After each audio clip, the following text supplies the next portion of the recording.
આજે ઝાડની થીમ ચાલુ છે બરાબર? તો ઝાડની થીમમાં આપણે શું જોવાનું છે ખબર છે? ઝાડ, છોડ એ બધું જોવાનું છે બરાબર? અમુક ઝાડમાં ફળ આવે, અમુક ઝાડમાં ફળ નથી આવતા, અમુક ઝાડમાં ફૂલ આવે, એ આપણે આજે ઓળખવાનું છે બરાબર? આ શેનું ઝાડ છે? ગુલાબનું. ગુલાબનો છોડ છે ને, તો આમાં ફળ ન આવે, ખાલી ફૂલ જ આવે બરાબર? પછી જો આ ઝાડ શેનું છે? લીંબુનું.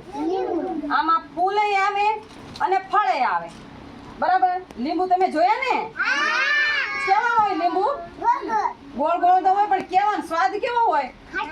ખાટો બરાબર ને? પછી જો આ છે સીતાફળી. શું છે? બરાબર? આ સીતાફળી ની અંદર ફળ આવે અને ફૂલે આવે બરાબર ને?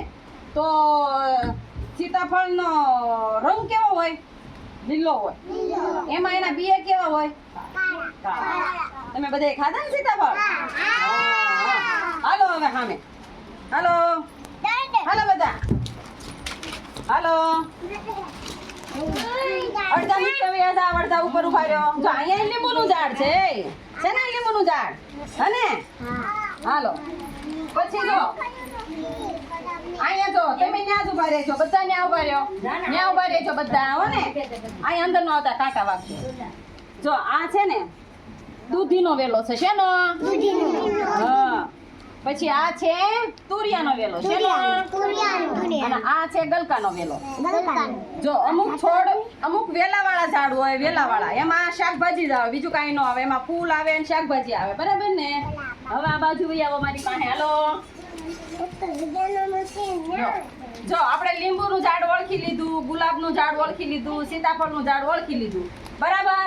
તો આ શેનું છે? આ શેનું છે ઝાડ? મીઠો લીમડો. મીઠા લીમડાની અંદર ફૂલ આવે, પણ આ મીઠો લીમડો શેમાં ઉપયોગ કરવામાં આવે છે? કે જો કઢી, શાક, દાળ, મુઠિયા વગાડીએ, એમાં મીઠા લીમડાનો જ ઉપયોગ થાય, બીજા એકે ઝાડનો ઉપયોગ થતો નથી. એટલે આ મીઠા લીમડાનું ઝાડ છે. પછી જો આપણે પાંદડાની સુગંધ ઓળખવાની છે. જો તો આ પાંદડું બધા એક એક ઊંઘો તો હાલો હાલો ઊંઘીને એકબીજાને આપો, બધાને એકબીજાને આપો ઊંઘવા. ઊંઘો તો ઝાડ લીંબુ જેવી સુગંધ આવે છે. પછી તો આ મીઠો લીમડો છે. મીઠા લીમડાના ઝાડમાં સુગંધ આવે છે. તો ઊંઘો તો બધા હાલો, ઊંઘો તો સુગંધ આવે છે. હાલો ઊંઘો. જો આવે છે ને સુગંધ? હાલો હાલો આ બાજુ આવો. જો આ બાજુ જો આ ઝાડ છે ને, તમે આપણે હમણાં જાંબુડાનું ગીત ગાયું હતું ને, ઈ આ જાંબુડો છે. શેનું છે? જાંબુડો. પછી આ સીતાફળી છે. પછી જો આ બાજુ આવો.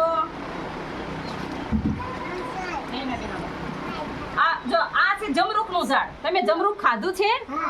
તો આની અંદર ફૂલ આવે અને જમરૂખ આવે બરાબર? પછી જો આ ફૂલ ઝાડ છે. પછી કાલે આપણે બધાએ મેથી વાવી હતી ને, તો મેથીના નાના નાના છોડ થાય. શું થાય? નાના નાના છોડ. જો અહીંયા આપણે મેથી વાવી. પછી આ ટમેટાનું છોડ છે. શેનો? તમે પાછળ નો આવો, તમે ન્યા રહેજો, ભાંગી રહેશે. જો આ ટમેટું છે, આમાં નાના નાના ફૂલ આવે અને ટમેટા પણ આવે બરાબર? એ શાકભાજી કહેવાય. શું કહેવાય? બરાબર. પછી જો આ છે ને તુવેરનું ઝાડ. આપણે ઓલી દાળ ભાત કરીએ ને, દાળ ભાત ખાવી છે ને આપણે, એમાં જે દાળ વાપરવામાં આવે છે એ આ તુવેરનું ઝાડ છે. શેનું? આમાં છે ને એટલું મોટું મોટું થશે, એમાં ફૂલ આવશે અને તુવેર આવશે. તુવેર શાકભાજીમાં ગણાય છે અને કઠોળમાં ગણાય છે બરાબર? હા. જો આ છે ભીંડાનું ઝાડ. શેનું? ભીંડો. આ ભીંડાનો છોડ છે. આમાં ભીંડો આવશે. શું આવશે? ભીંડો. તમે બધા અહીં ઉભા રહેજો.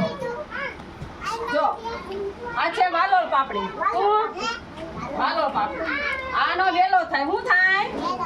એમાં ફૂલ આવે અને શાકે આવે. શાકભાજી જે પાપડી આપણે ખાવી છે ને, એ આ પાપડીનો વેલો બરાબર? તો તમને ખબર પડી ઝાડમાં, છોડમાં અને શાકભાજીમાં. તો તમને બધાને ખબર પડી ને? સરસ લ્યો.